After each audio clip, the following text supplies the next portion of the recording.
Loop 7. I was still the target of the students' eyes, but I could feel that those gazes weren't looking at me like I was insane like the last time. I wore a light blue shirt and dark blue jeans with brown suede ankle boots. My hair, which was not well cared for before, had been set neatly.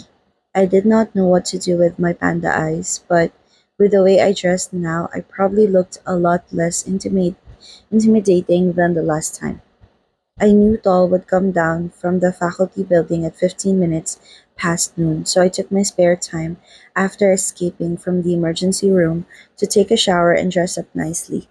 While taking a shower, I could only think about how I should talk to Tall. Getting to the point right away, like the last time, probably did not make sense anymore. I must start with a greeting and ask if he had 10 minutes to spare because I had something good to offer. Was I here to sell directly? I would need to add only a briefcase and a tie. I lifted my watch to look at the time. It was 10 minutes past noon. Soon, Tall would walk down with a group of his friends. What should we eat today? I heard a familiar voice and turned to the source of the sound. It came from a group of five bad boys. One of them seemed to be the king of the group. He was a young man with a beautiful face, like an actor that I got jealous every time I saw him. The cafeteria at the Faculty of Humanities. What? Looking forward to seeing your wife like this. Do you still need us to eat lunch with you? Mind your business. It was the same conversation. I clenched my fists tightly and then loosened them to gather my courage. This time, I was not going to start by saying that he was going to die tonight, but I would start with a sentence that would make Doll want to come and talk to me in private. You, I called out. You're Mai's boyfriend, right? Doll stopped and turned to look at me with the eyes that gave me goosebumps. Doll's friends were all stunned. Yes, Tal answered me with a low voice. I want to talk to you for a minute. I looked at Tall's reaction eagerly. Tall's friends were cheering, while he looked at me with his sharp, cold eyes.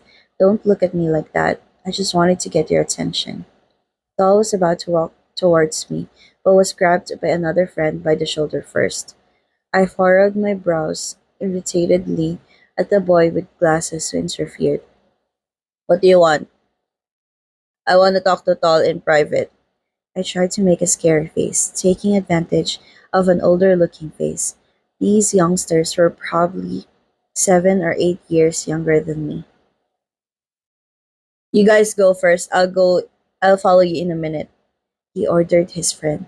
The boy with glasses had a frustrated face, looking at me with distrust before turning around and walking away with the rest. Tall walked toward me. This was the first time I got to see Tall's face up close while he was still alive. What do you want to talk to me about? I was glad I had come this far for the first time. I should have thought of this plan since the beginning. So this is I cleared my throat. What I'm about to tell you might sound ridiculous, but you should be careful. You're Mai's ex-boyfriend, aren't you? Interrupted. He pointed at me. Was it you who sent me a threatening letter? I was stunned.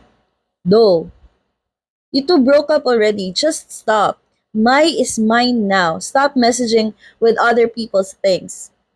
Tall looked at me as if he wanted to eat my flesh and blood before turning back and walking away. But how did I become his girlfriend's ex-boyfriend? I hurriedly reached out with my long arms and grabbed Tall's wrist. Did you know how much time and effort it takes to meet you? You cannot just walk away like this. Wait! Tall turned to look at me with a shocked expression. The passers-by started to stop walking and turned to look at the two of us. Tall pulled his hand out of mine. What do you want? He turned to face me, rolling up his sleeves ready to fight. Wait a minute. Wait, calm down.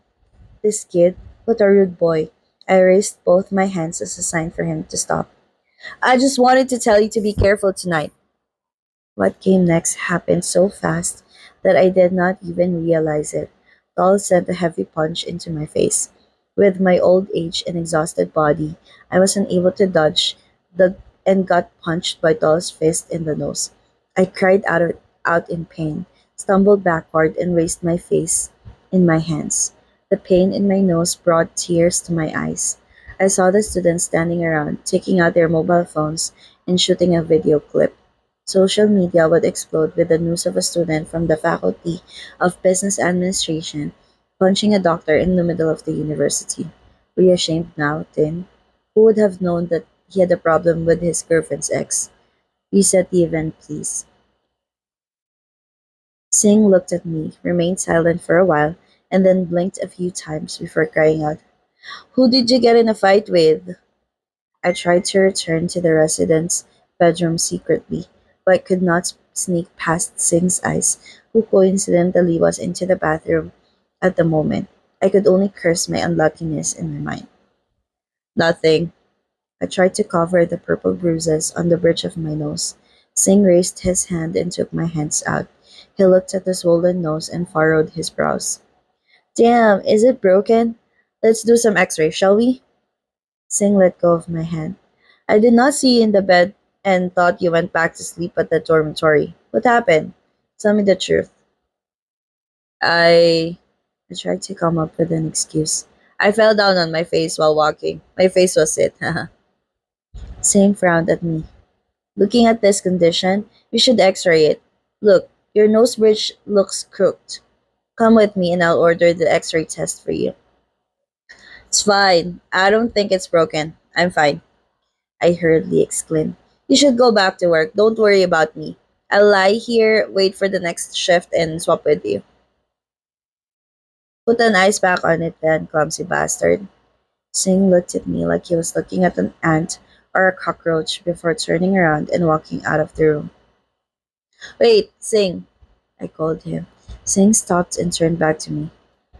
Let's just say, just supposedly, if you know that a person will die tonight in an accident, but you've never known him before, how will you convince him that what you say is true so he can avoid the accident? Singh furrowed his brows. Is this a question to measure one's intelligence or what? Come on, just answer me. Answer it and you can just pay it no mind right away. Singh sighed. Well, I think we must know each other first to believe it. If a stranger goes and tells them that, no matter how you do it, they'll think you're crazy. I listened to Singh's answer and came up with something. What Singh said was correct. Being a stranger, the credibility was already low. Even if you kept telling them till you die, they would not believe you. If, out of nowhere, Singh or anyone I was close with came up to me and told me I was going to die tonight, I would find it hard to believe. All I needed was time. Getting to know someone in one day might be too short. I waited until Singh left the room. The last time I woke up at my condominium was yesterday morning. I did not know if going back to sleep at the condo would make time flow backward. If it did not, I would be glad that this loop of hell would be over. But if time did go back, I would have one full day to get to know Tol. This sounded like a good idea. I would endure the afternoon shift with my broken, swollen nose till he died, and then I would go to sleep at my condominium. This time, I had to give it my all and plan carefully. I intended to stay with Tol until the time of the accident.